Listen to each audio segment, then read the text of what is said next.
குலதெய்வ அனுகிரகம் பெறப்போகும் மிதுன ராசி அன்பர்களே, இந்த குரு பயிற்சி பலாபலன்கள் மிகுந்த யோகத்தை அனுபவிக்க போகிற ராசியில் நீங்களும் ஒருத்தர். உங்களுக்கு நடக்க போகிற அற்புதம் என்ன? ஜென்ம குருவாக என்ன பண்ணுறார்? உங்கள் ராசிக்கு 10ல் இருக்கிற சனி பகவான், இந்த குரு பகவான் எப்படி உங்களுக்கு யோகத்தை கொடுக்க போகிறார்? ராசிக்கு 3ல் கேது, 9ல் ராகு வேற வராரு. இதெல்லாம் என்ன? ஆக மொத்தம் குரு பயிற்சியால் நடக்க போகிற விஷயங்கள் என்னென்ன தெளிவாக பார்ப்போம். முதல்ல திருமணம், குழந்தை பிறப்பு, பொருளாதார விஷயங்கள், வேலை என்ற ஒரு விஷயத்தில் அன்றைய வீட்டாருடன் பழகுவது எப்படி, பக்கத்து வீட்டுக்காரங்க, அது கொஞ்சம் முக்கியமாக இருக்குது இந்த பாயிண்டில். தகவல் தொடர்பு சாதனங்கள் பயன்படுத்தும் பொழுது கவனிக்க வேண்டிய விஷயங்கள் என்ன, செக்லீஃப், சீட்டு, இதை பற்றியெல்லாம் தெளிவாக பார்ப்போம்.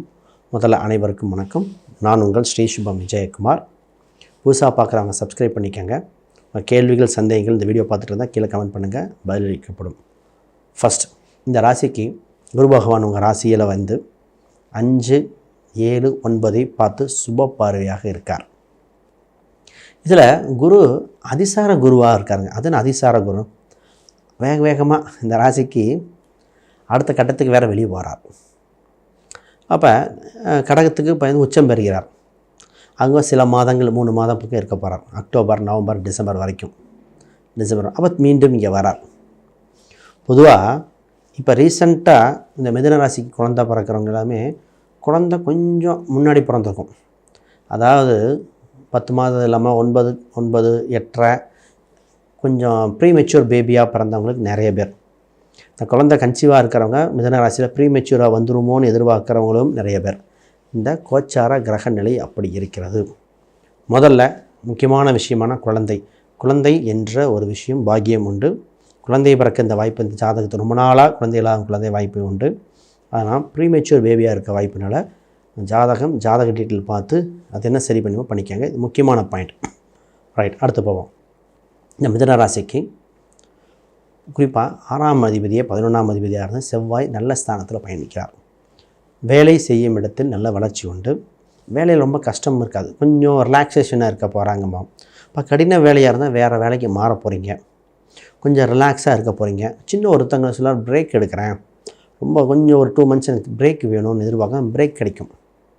இப்போ பரபரப்பாக ஓடிட்டு இருந்தவங்க அப்பாடா அப்படின்னு ரிலாக்ஸ் ஆகிற மாதிரி சின்ன ஒரு டைம் கிடைக்கிற வருடங்க. அதாவது போன வருடங்கள்லாம் பேசின அந்த மிதுன ராசிக்கு சம்பளத்தை விட அதிக வேலை செஞ்ச இந்த ராசி. இரவு பகல் பார்க்காம, நல்லது கெட்டது எதுக்கும் போகாமல் அவ்வளோ வேலை இருந்தது. அதில் மன நெருக்கடி கொஞ்சம் நெஞ்சமில்லை இந்த ராசிக்கு.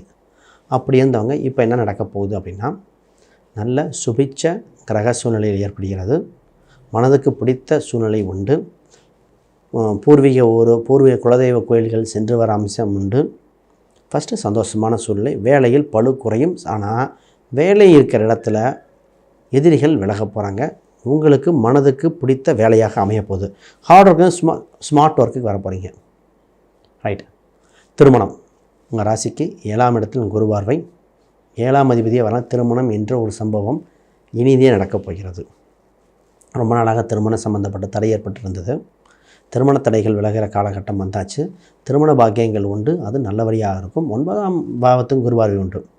ஒரு சிலருக்கு மனக்கசப்பு ஏற்பட்டு பிரியற மாதிரி பிரிஞ்சிருந்தாங்க. பிரியற மாதிரி இருக்கிறவங்க ஒன்று சேர போகிறாங்க. ஆல்ரெடி இருக்கிற கணவன் மனைவி அந்யோன்யம் அதிகரிக்கும். அப்போ ஒரு சிலர் லீகலாகவே பிரிஞ்சுட்டான் சார், எங்களுக்கு எப்படின்னா பிரிந்தவர்களுக்கு அடுத்த மறுமண வாழ்க்கை உண்டு, அது சிறப்பாக இருக்கும். இப்போ உங்களை தேடி பணம் வருகிறதுன்னு அர்த்தம். உங்கள் ராசியை நோக்கி வருது இல்லையா குரு, உங்களை தேடி பண வருவாய் வருகிறது. அப்போ பணத்தை இன்வெஸ்ட் பண்ண போகிறாங்க, பண வருவாய் இருக்கும். நகை ஆபரணத்தின் மூலம் ஆதாயம் இருக்கும். கூட்டுத் தொழில்கள் பொதுவாக இந்த ராசி கூட்டுத் தொழில் சஜஷன் பண்ண மாட்டோம்.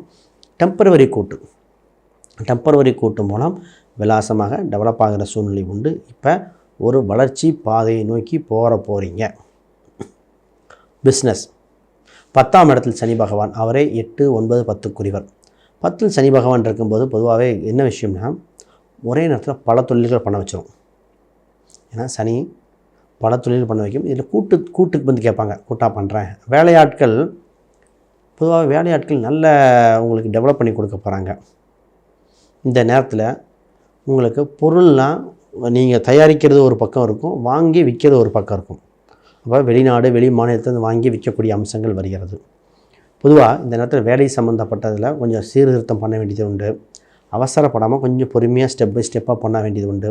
10ல் சனி பகவான் இருக்கும்போது கொஞ்சம் பிஸ்னஸ் கொஞ்சம் டல்லாக இருக்கிற மாதிரி இருக்கும்.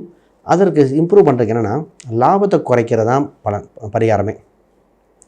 இப்போ 100 ரூபாய்க்கு ஒரு பொருள் விற்கிறதுக்கு பதிலாக 97 ரூபாய்க்கு விற்று நம்பர் ஆஃப் கிளைண்ட் அதிகப்படுத்திக்கணும். அப்போ நம்பர் ஆஃப் கஸ்டமர் மூலமே லாபமே தவிர ஒருவர் இருவரிடம் சம்பாதிக்கக்கூடிய சூழ்நிலை இல்லை. ரைட். இப்போ மாணவர்களுக்கு தான் அமோகமாக இருக்குது. மாணவர்கள் சம்மந்தப்பட்டவர்களுக்கு நல்லா இருக்குது. படிப்பில் வளர்ச்சி உண்டு. ஹாஸ்டல் தங்கி படிக்க போகிறாங்க. வீட்டிலேருந்து படிக்க சூழ்நிலையில் கொஞ்சம் வெளியே போய் படிக்கக்கூடிய சூழ்நிலை உண்டு. எதிர்பார்த்த இடத்தில் கல்லூரி இது சம்மந்தப்பட்ட கிடைக்கக்கூடிய அம்சம் இருக்குது. நல்ல வளர்ச்சியான சூழ்நிலை உண்டு. பொதுவாக சீட்டு போடுதல், சீட்டு சம்மந்தப்பட்டதில் இருக்கிறவங்க கவனமாக இருக்கணும். சீட்டு போடுறது, இந்த செக்லீஃப் கையெழுத்து போடுற யோகங்கள் இதெல்லாம் கொஞ்சம் பார்க்கணும். 3ஆம் இடத்துல கேது பகவான் இருக்கும்போது கொஞ்சம் கவனிக்க வேண்டிய செக்லீஃப் கொடுக்கறதெல்லாம் அவசரப்பட்டு கொடுக்கக்கூடாது. ஸோ மற்றவங்களுக்கு ஜாமீன் கையெழுத்து போடக்கூடாத நேரம். உங்கள் பேங்க் ட்ரான்சாக்ஷன் 1க்கு 2 முறை வெரிஃபை பண்ணிகிட்டு இருக்கணும். மொபைல் ஃபோனை தெரியாத நபர்கள் பயன்படுத்த கொடுக்கக்கூடாத நேரம். சார் குரு பகவான் நல்லா தான் இருக்கார், மொத்த கிரகங்கள் இருக்கு இல்லையா, அதனால் இந்த விஷயங்களை கொஞ்சம் கவனம் செலுத்திக்கணும். ரைட். கோச்சாரத்தில் அதிசாரத்தில் குரு பகவான் வெளியே போகிற நேரத்தில் பண வருவாய் உண்டு. தடங்கள் ஏற்பட்ட நிலையில் நல்ல வளர்ச்சி இருக்கக்கூடிய சூழ்நிலை வருகிறது. 11ஆம் அதிபதி செவ்வாய். இந்த 11க்குரியவன் என்ன பண்ண போகிறார் அப்படின்னா, அவர் 6ஆம் அதிபதி உங்களுக்கு மூத்த சகோதரிடம் சின்ன சின்ன மன வருத்தங்கள் அது விலகும் சூழ்நிலை வந்தாச்சு. தாய் தந்தையுடன் உடல் உபாதைகள் இப்பொழுது இம்ப்ரூவ்மெண்ட் ஆக போகுது. ரொம்ப நாளாக உடம்பு சரியில்லை. உங்கள் வேண்டுதலான கோயிலுக்கு சென்று வர வாய்ப்பு உண்டு. அதற்கு முன்னாடி யாருக்காவது ஜாதகம், பிரசன்னம், வாஸ்து, நியூமராலஜி பார்க்கணுன்னா கீழே இருக்கிற எண்களுக்கு தொடர்பு கொள்ளுங்கள். வேறு கேள்விகள் சந்தேகம் தான் கேள்வி கமெண்ட் பண்ணுங்கள். ரைட். இப்போ உடல்நிலையும் குலதெய்வம் பற்றியும் பேசுவோம். தெய்வங்கள் அனுகிரகம், உடல்நிலை. பொதுவாக தாய் தந்தையின் உடல்நிலைகள் சீராக போகுது. உங்களோட உடல்நிலைன்னு பார்த்திங்கன்னா ரொம்ப நாள் கழித்து இம்ப்ரூவ்மெண்ட் ஆக போகுது.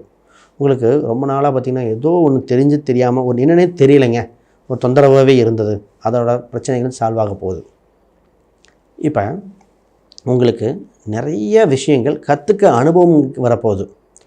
அறிவியல் ரீதியாக, பண ரீதியாக உங்களுக்கு புரிதல் நிறைய ஏற்படுகிற காலகட்டம். ரைட். ஹெல்த் வைஸ் பார்த்தோம்.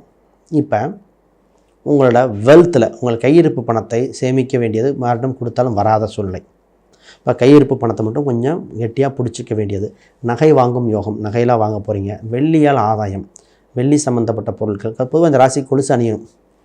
பொதுவாக மிதன ராசிக்கு கொலுசு போட்டால் யோகம். 12ஆம் அதிபதி சுக்கிரன் இல்லையா, அப்போ 5ஆம் இடத்தை ஆக்டிவேட் பண்ணுறதுக்கு 12 தேவை. இப்போ இது சுக்கிரன் சம்மந்தப்பட்டதை கண்டிப்பாக அணிந்தே தீரணும். ரைட்டு. இப்போ என்னென்ன கோயில் வழிபாடுகள் இதை பண்ணால் இன்னும் வளர்ச்சி அடையும். உங்களுக்கு இப்பொழுது வந்திருக்கிறதுனா உணவு தானங்க. அதாவது உளுந்தம்பருப்பு, உளுந்து என்ற உதை கோயிலுக்கு தானம் கொடுத்தல். ஏதோ ஒரு கோயிலில், அப்புறம் ஏதோ ஒரு கோயிலில் பருப்பு சம்மந்தப்பட்டது தானமாக கொடுக்கறது. ஒரு கோயிலில் பூஜை பண்ணுறாங்க, கும்பாபிஷேகம் வருதுன்னா பருப்போ உளுந்தோ தானமாக, உணவுப் பொருட்களை தானமாக கொடுத்து, இல்லை பழங்கள் தானமாக கொடுக்கறதுனால உங்களுக்கு அந்த ஜென்மசனி தாக்கம் ப்ளஸ்ஸாக மாற வாய்ப்புண்டு. ஆக மொத்தம் இது உங்களுக்கு வளர்ச்சியை கொடுக்க காத்திருக்குது. சின்ன சின்ன பரிகாரம் செய்தே வேணும். செய்து வளர்ச்சி பெறுங்கள், வெற்றி பெறுங்கள். அனைவருக்கும் வணக்கம், வாழ்த்துக்கள்.